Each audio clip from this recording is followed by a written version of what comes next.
히브리서 12장 1절부터 3절까지. 이 계시의 말씀을 합독하실 때 살아계신 하나님의 음성을 들을 수 있기를 원합니다. 이 말씀은 하나님의 말씀입니다. 같이 읽습니다. 시작. 이러므로 우리에게 구름같이 둘러싼 허다한 증인들이 있으니 모든 무거운 것과 얽매이기 쉬운 죄를 벗어버리고 인내로서 우리 앞에 당한 경주를 하며 믿음의 주여 또 온전하게 하신 이인 예수를 바라보자. 그는 그 앞에 있는 기쁨을 위하여 십자가를 참으사 부끄러움을 개의치 아니하시더니 하나님 보좌 우편에 앉으셨느니라. 너희가 피곤하여 낙심하지 않기 위하여 죄인들이 이같이 자기에게 거역한 일을 참으신 일을 생각하라. 아멘. 아멘. 오늘은 믿음의 경주라는 제목으로 말씀의 은혜를 나누겠습니다. 경주라는 단어를 생각할 때면 제일 먼저 무슨 생각이 드십니까? 저희 아내를 또 얘기해서 그런데요, 제가 좀 이거 피드백을 좀 듣거든요. 그래서 여보, 경주라고 하면 무슨 생각이나 했더니 대답이 어떤 대답 하신 줄 아십니까? 대릉원 얘기했습니다. 대릉원이 생각나. 그래서 여보, 그거랑 지금 말씀하고 좀 아니야. 근데 저한테 경주라고 얘기하면 경쟁이라는 단어가 먼저 확 다가옵니다. 네, 저는 운동을 너무 좋아해서 또 운동 중에서 제가 태권도를 전공을 했지만 농구, 축구를 좀 좋아합니다. 그래서 또 좋아하다 보니까 잘하고 싶으니까 무조건 이기고 싶으니까 승부욕이 엄청나게 강합니다. 그래서 무조건 게임을 하면 이길 때까지 합니다. 네, 지면은 계속 하자고 졸라대고 그럽니다. 그러다 보니까 사실 운동을 즐기기보다는 어떻게 좀 이겨야 되는 그런 다른 사람들보다 좀 우위에 있는 그런 것을 좀 있어야 한 마음이 있었습니다. 그런데 흔히 이런 말씀이 있습니다. 천재는 노력하는 사람이 이길 수 없고 노력하는 사람은 즐기는 사람을 이길 수 없다라는 말을 많이 우리가 듣고는 합니다. 즉 즐기는 사람을 따라갈 수 없고 이길 수 없다라고 하는데요, 그것을 깬 인물이 있습니다. 농구선수 혹시 서장훈 아십니까? 저희 우리나라 국대 레전드 센터 서장훈 씨가 어느 날 방송에 나와서 저는 운동을 즐긴 적이 한 번도 없다고 합니다. 그래서 이분은 그 즐긴다는 말을 하는 사람은 이해가 안 된다고, 어떻게 즐기면서 하냐고, 자기는 프로색에서 살기 위해서 즐긴 적이 없고 무조건 이기기 위해서 승부를 했다고 합니다. 그래서 저희 어떻게 보면 레전드 반열에 오른 그런 인물이 될 수도 있습니다. 그런데 오늘 히브리서 기자는 이 경주를 경쟁의 의미로 사용하고 있지 않습니다. 히브리서 오늘 1절 말씀을 보시면 이러므로 우리에게 구름같이 둘러싼 허다한 증인들이 있으니 라는 말로 시작됩니다. 여기서 증인은 헬라어로 마르티론이라고 합니다. 단순히 관람자라만의 의미를 뜻하는 것이 아니라 증인으로서의 진리를 증거하고 적극적으로 참여하는 자를 말하고 있습니다.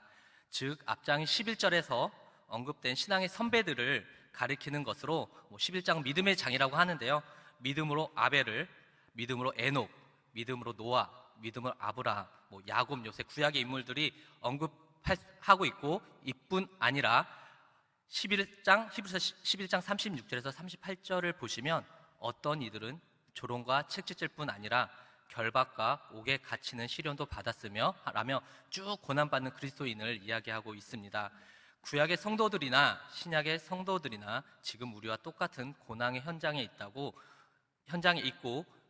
믿음으로 살았던 것 같이 우리들도 믿음의 경주를 해야 됨을 히브리서 기자는 말하고 싶은 것이었습니다. 구약의 믿음의 사람들도 똑같은 고난을 받았습니다. 이들은 오실 예수님을 약속을 바라면서 믿음을 가졌으며, 신약의 성도들은 오신 예수님을 눈으로 보고 듣고 만지기도 하였습니다. 그들은 하나님을 의지하는 가운데 고난 속에서도 인내하며 충성을 다한 믿음의 사람들이었습니다. 믿음의 사람들이 자신들의 경주를 성공적으로 마친 후 이제는 우리가 그 경주를 잘 마무리하도록 또 경기장 관람석을 가득 메우고 응원하고 있음을 구름같이 둘러싼 허다한 증인이 되리라고 묘사하고 있는 것입니다. 믿음의 선조들이 우리를 응원하고 계십니다.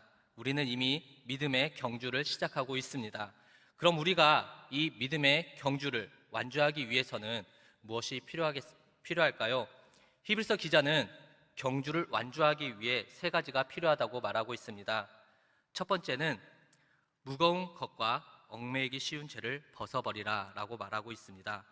경기자의 비유에서 이 헬라어로 무거운 것은 옹고스라는 헬라어의 뜻입니다. 이 뜻은 의심의 여지 없이 목표물에 도달하는 데 걸림이 될 만한 것을 내던져야 하는 무거운 것을 의미하고 있습니다. 즉 운동선수에게는 운동을 하는데 방해되는 것은 무엇일까요? 운동을 최선을 다하는데 장애물을 가리키는 것입니다. 각각의 스포츠에는 그 종목에 맞는 유니폼이 있습니다. 그 종목에 맞는 유니폼을 입음으로써 경기력을 향상시키고 또 그에 맞는 자기네 본인의 실력을 드러내기 때문입니다. 우리가 믿음의 경주를 하는 데 있어서 장애물은 무엇이 있겠습니까? 또한 얽매이기 쉬운 죄는 헬라어로 유페리스타톤이라고 하는데 이 말뜻은 쉽게 유혹하는 이라는 뜻입니다. 어떤 학자는 이것을 배교의 의미를 한다고 하지만 이 문맥상에서는 그리스도인들이 경주하는 것으로 비중을 두어 해석하고 있습니다. 믿음의 경주를 하는 과정에서 우리가 쉽게 유혹받는 것은 무엇이 있겠습니까? 그것을 벗어버리라고 합니다. 지금 저는 또다시 믿음의 경주를 시작하고 있습니다. 목사 후보생으로서 또한 전도사로서 지금 믿음의 경주를 시작하고 있습니다. 근데 또다시 제가 이 믿음을 경주하는 데 있어서 저에게 장애물로 무거운 짐으로 들어오는 것은 사실 열등감과 비교의식입니다. 그러나 먼저 말씀드릴 것은 제가 지금 예전보다는 상태가 많이 좋아지고 아주 좋은 건데 노파심 때문에 제가 저를 너무 걱정하실까 봐 말씀드리는 건데 네, 저는 지금 굉장히 자존감이 많이 높아져 있는 상태입니다. 네, 그럼에도 불구하고 학업을 시작하다 보니 또 정신없이 돌다 보니 또다시 옆 학우들과 비교하기 시작되는 것이었습니다. 또 주변을 바라보기 시작합니다. 그래서 다른 친구들은 다 열심히 하고 또 젊고 이런데 저한테 또다시 그런 어려움이 있으니 또 아내에게 또 전화를 걸어 투정을 부렸습니다. 제가 또 이런 전화를 했습니다. 여보, 또 왜 난 이렇게 느리고 이렇게 공부가 어렵지? 그러면서 또 이제 항상 저의 레파토리가 있지 않습니까? 이 길이 맞는 걸까?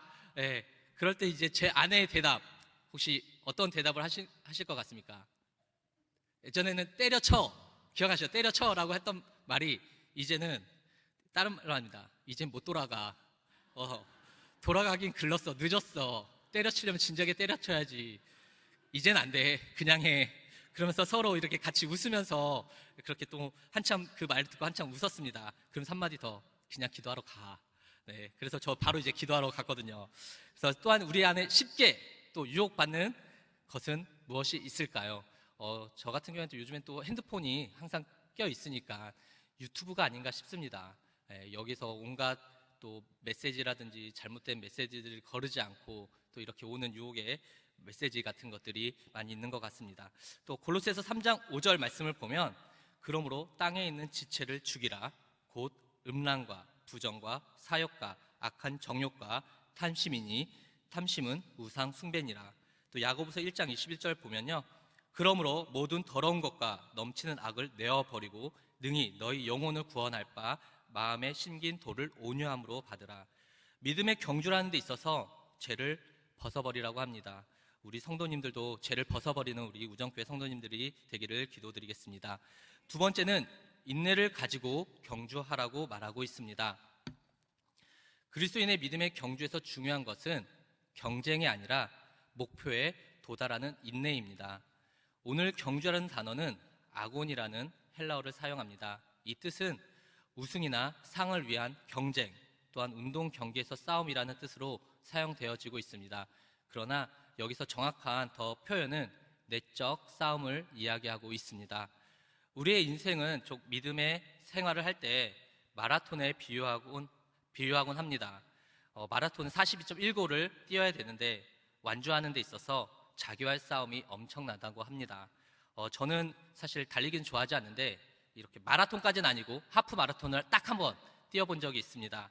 20km 좀 넘게 달리기를 했는데 어느 지점이 되니까 내가 뛰는 건지 걷고 있는지 모르게 그냥 무아지경으로 이렇게 뛰는 구간이 있습니다. 그런데 이제 체력이 바닥나고 또 다리가 무뎌질 때 찾아오면 정말 포기하고 싶고 그만 멈추고 싶어지는 순간들이 옵니다.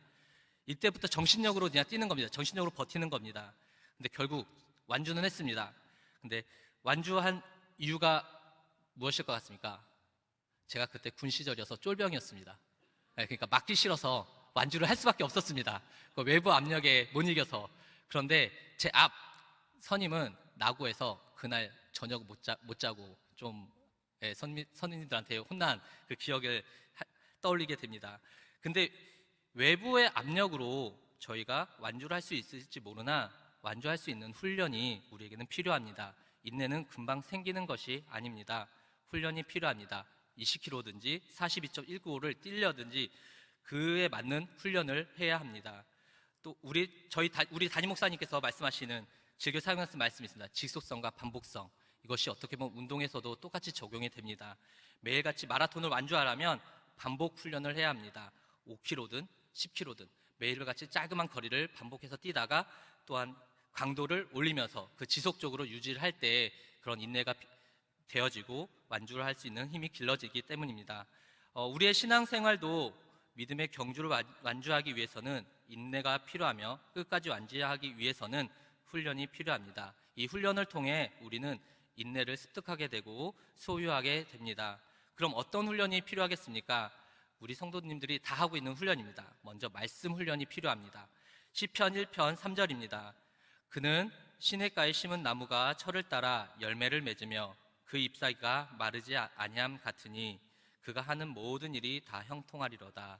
네, 말씀 그대로 나무의 뿌리가 시냇가에 깊이 박혀 영양분을 잘 공급받을 때에 우리는 알맞은 열매를 맺듯이 우리도 나에게도 우리에게도 말씀이 깊이 심겨지고 공급받아 열매 맺는 삶으로 사는 것입니다. 또한 기도 훈련을 해야 합니다. 마가복음 1장 35절 말씀입니다. 우리 같이 읽어보겠습니다. 새벽 아직도 밝기 전에 예수께서 일어나 나가 한적한 곳으로 가사 거기서 기도하시더니 예수님은 병자들과 귀신 들린 자들을 치유하시면서 분주하셨습니다. 그럼에도 예수님은 그 다음날 새벽에 일어나셔서 한적한 곳으로 가셔서 기도하셨습니다. 빌 하이빌스 목사님 책으로 유명한 너무 바빠서 기도합니다. 한때 유행을 했었는데요. 우리의 삶이 너무 바쁠 때 그럴 때일수록 기도하라는 내용입니다. 우리 삶이 아직 너무 많이 바쁘십니까? 그럴수록 기도의 자리에 나와 더욱더 주님과 교제를 해야 합니다. 또한 공동체 교제하면로 나가야 됩니다. 훈련이 필요합니다. 예배소 4장 2절에서 6절 말씀인데요. 모든 겸손과 온유로 하고 오래 참음으로 사랑 가운데서 서로 용납하고 평안에 매는 줄로 성령의 하나 되게 하신 것을 힘써 지키라. 몸이 하나요 성령이 하나이니 이와 같이 너희가 부르심의 한 소망 안에서 부르심을 입었느니라. 주도 하나이며 믿음도 하나이며 세례도 하나이요. 공동체를 통해서 우리는 하나님의 온유와 오래 참음과 사랑으로 용납함을 배웁니다. 예수님이 나를 사랑하신 것 같이 내 옆, 내 목장, 내 공동체를 사랑하신 예수님을 느낄 수 있는 것입니다. 우리 교회는 가장 성경적이고 모범적인 교회입니다. 아멘이십니까? 저희가 333 경건 운동이 있고요. 그것을 일환으로 공동체 성경 읽기를 합니다. 또한 우리 교회는 예배가 새벽 예배 5번, 수요 예배 2번, 금요 성령 집회, 주일 예배 1, 2, 3, 4부를 드리며 또한 또 교육 훈련으로는 새가족 교육 4주, 후에는 또 신앙 성장반 교육, 또한 기도 훈련으로는 저희가 이제 공동체 훈련도 같이 가지만 WDTS 훈련과 기도 전략 학교, 또한 제자 훈련으로는 예수님의 사람, 또한 1대1 양육반 과정이 있습니다. 또한 소그룹 공동체 훈련으로는 주일 예배 목자 모임이 진행되는 것 외에도 평일에도 커피 브레이크와 마더와이즈 그리고 앞으로 개설되는 소율이 문답과 복음의 기초를 통하여 우리는 신앙의 훈련을 받고 있고 믿음의 경주를 완주하기 위해서 지금 달려가고 있는 것입니다. 이 훈련이 잘 되어지면 우리는 믿음의 경주를 하는 동안에 어떤 방해와 고난과 역병과 힘듦이 찾아와도 흔들리지 않고 버티며 끝까지 완주하게 될 것이라고 저는 확신합니다. 세 번째는 예수님을 바라보라라고 하십니다.